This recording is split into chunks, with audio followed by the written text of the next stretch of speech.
En partant, je n'étais pas tellement chaude à l'idée d'avoir des travailleurs étrangers qui venaient de l'extérieur. On est une entreprise locale qui vend sur le marché local. On avait de la main-d'œuvre locale. Il y avait quelque chose qui, pour nous, là, faisait pas l'équation. Mais ça a été le travail, la surcharge de travail, autant pour moi que pour le personnel qui était en place.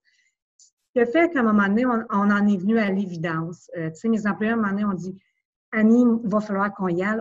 On n'est plus capable, personne, on est tout exténué. À un moment donné, il va arriver ce qui est arrivé. Il va y avoir un burn-out, il va y avoir quelque chose qui va arriver. » C'est ça qui a fait en sorte qu'on a été vers ça. Il y a aussi le fait qu'il y en a qui avaient déjà commencé aux alentours.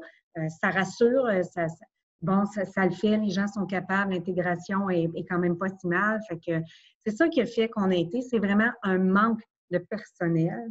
C'est un organisme qui s'appelle FERME, c'est un acronyme, je pourrais pas dire c'est quoi chacune des lettres, qui nous coach là-dedans, qui nous aide. Et puis, il y a l'UPA aussi qui nous aide beaucoup là-dedans. Donc, l'organisme FERME, elle, a fait tout le contact avec l'ambassade de l'autre pays, le secrétariat du travail de l'autre pays, tandis que l'UPA prépare tout notre dossier pour qu'on soit tout en règle pour pouvoir demander un travailleur étranger temporaire. Parce qu'il faut avoir fait la preuve quand même qu'on n'est pas capable de recruter sur le marché québécois, puis le marché canadien. Donc, toutes ces démarches-là se font. Oui, on a des sous à payer pour ça, mais on est très bien accompagné par rapport à ça. Une démarche pour la première fois là, qui demande quelques mois, là, je dirais 5 à 6 mois. Et ça, c'est vraiment les étapes que ça nous demande au niveau plus paperasse. Mais après ça, il y a des étapes pour l'intégration. Faut vraiment essayer d'aller chercher des outils pour se débrouiller un petit peu en espagnol. C'est sûr que la première année, quand tu le fais, tu ne parles pas beaucoup espagnol parce que ça t'en fait beaucoup. Il y a des cours qui se donnent via l'UPA. Il y a aussi des gens qui savent parler espagnol, qui peuvent nous aider à monter des documents, des choses comme ça. C'est que la première année, moi, c'était l'an passé, ma première année, il y a une bonne adaptation. Moi, l'adaptation puis l'intégration avec les employés québécois, ça s'est très bien fait. Vu qu'il y a une barrière de la langue, c'est des gens qui observent beaucoup pour apprendre rapidement. Et puis moi, les travailleurs que j'avais, c'était déjà des travailleurs qui avaient travailler dans le maraîcher. Donc, ils arrivent avec une base d'expérience. C'est que ça, ils s'intègrent vite et ils apprennent le travail vite. Dans le fond, ces gens-là, ils arrivent, quand tu es au Québec, ils arrivent à l'aéroport de Montréal et là, ils prennent l'autobus, on les met sur l'autobus et ils s'en viennent ici. Et il faut trouver un logement qu'on fait inspecter parce qu'il faut suivre des normes, faut qu'il y ait des distances entre les lits. S'il y a 2 lits dans la même chambre, il faut qu'il y ait tant de frigos selon le nombre, tant de cuisinières et tout ça. Mais il faut tout le fournir. Il faut fournir la literie, il faut fournir toute la vaisselle parce que les autres, ils arrivent avec seulement une petite valise de base avec un peu de vêtements puis leurs produits d'hygiène, le passeport et tout ça. Donc, il faut tout fournir.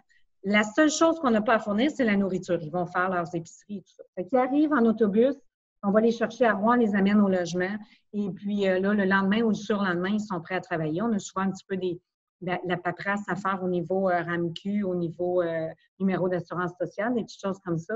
Généralement, on les laisse se reposer une journée complète là, parce que quand ils arrivent, là, ils ont beaucoup d'heures de vol et de voyage en arrière de la cravate. Donc, on les laisse se reposer, on fait la petite paperasse et le surlendemain, ils commencent à travailler puis ils se mettent très vite en marche. Puis là, comme moi, j'ai les mêmes cette année, ils connaissent déjà les heures, qu'est-ce qu'on fait dans l'entreprise, ils vont très vite s'intégrer. En temps de pandémie, ça a été différent. Les gens sont arrivés. Bon, il y avait d'abord un contrôle de santé à faire au Mexique. Ils ont eu un contrôle de santé à faire en arrivant à Montréal, à l'aéroport. Après ça, ils embarquaient immédiatement dans un autobus nolisé. Ils s'en venaient ici directement pour ne pas avoir à faire d'arrêt, puis pour pas que nous, le producteur agricole, on se contamine s'il y avait quoi que ce soit. Arrivés sur place, le 14 jours de quarantaine. Là, ils sont en plein centre de leur quarantaine. À chaque jour, on doit prendre une température. On y va par Skype. On a un thermomètre digital. Ils prennent la température devant nous. Ils nous l'affichent. On a des questions au niveau de la santé à leur poser. Ils ont un procédé de désinfection. À chaque fois qu'ils vont à la salle de bain, désinfecter la salle de bain. Les heures dans la cuisine, pour pas que personne se rende compte qu'ils ont des heures différentes. Chacun cuisine ses choses séparément. Chacun a sa vaisselle séparée pour être sûr qu'il n'y ait pas de contamination. Ils ont droit à 2 sorties par jour seulement sur le terrain du logement. C'est ça, c'est contrôlé comme ça. S'il y en a un qui développe des symptômes, il est sorti immédiatement, il est isolé pour être certain de ne pas contaminer les autres. Et puis, s'il y en a un qui est contaminé, bien, les autres, la quarantaine recommence à zéro. Du moment où on en sort un, la quarantaine recommence à zéro. Donc, c'est un processus très bien suivi, très bien encadré. On ne veut pas que ces gens-là viennent contaminer le petit village ou le Témiscamingue, puis notre entreprise, puis nos employés, parce que là, jusqu'à date, nous, tout va bien, on suit nos protocoles, nos 2 mètres de distance, nos lavages de mains. On regarde l'état de santé de chacun de nos travailleurs à chaque matin, mes travailleurs québécois. Puis si mes travailleurs québécois ils ont un doute, le matin, ils m'appellent, Annie, je ne me présente pas, je fais de la fièvre ce matin, ou jusqu'à date, il n'y a rien arrivé, tout le monde est en bonne santé. Donc, on fait bien, bien attention pour ne pas rien contaminer. Donc, eux autres, ils ont embarqué là-dedans, ils étaient au courant. Moi, je leur avais envoyé les documents avant qu'ils s'en viennent. Regardez, c'est ça, vous allez devoir vous conformer. Parce que, moi, je voulais être certaine qu'ils se disent, avoir su, je ne serais pas venue. C'est qu'ils savaient à quoi s'attendre. Ils ont arrivé, ils ont embarqué dans le processus, ils ont très bien compris. Puis, tous les documents étaient traduits en espagnol, donc ça a très bien été. Dans le fond, nous, Ferme Nord-Vie et nous, nos travailleurs sont dans le même logement.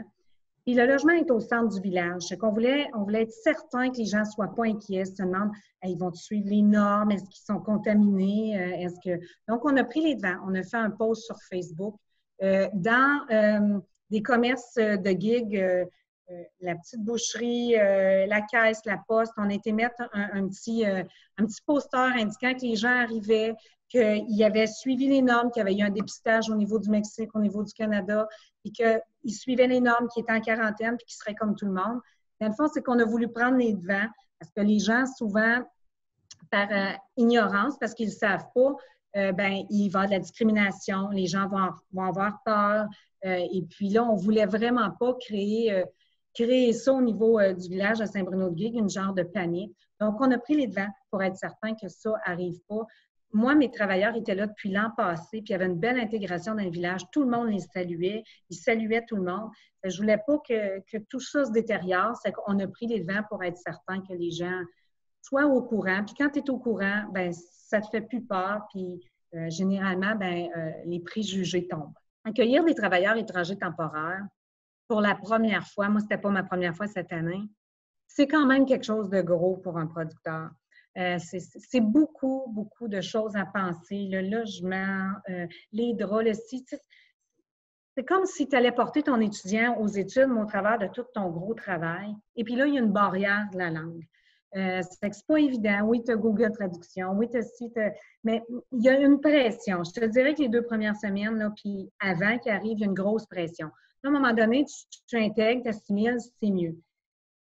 Là, cette année, il y avait plus ça, mais il y avait le stress de la pandémie. Et ça a été un gros stress parce qu'il y a beaucoup, beaucoup de choses à respecter. C'est vraiment assez impressionnant. Je sais qu'il y a beaucoup de travailleurs, d'employeurs que cette année, c'était leur première année qu'il y avait des travailleurs étrangers et ils ont cancellé.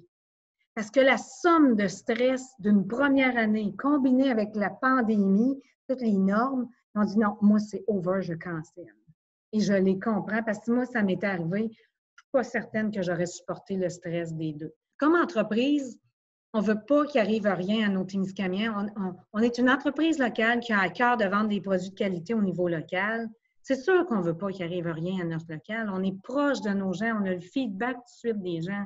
Fait en sachant ça et en voyant tout ce qu'on met en place, les gens, il faut qu'ils nous fassent confiance. S'il arrive quelque chose, on va évacuer cette personne-là, puis elle va tout de suite être prise en charge par la santé. Puis, je ne pense pas qu'il y a aucun producteur local, que ce soit en région ici ou dans une autre région, qui a envie qu'il y ait quelque chose qui n'aille pas bien, puis que sa réputation soit entachée, puis que ses légumes ou ses produits ne se vendent plus après.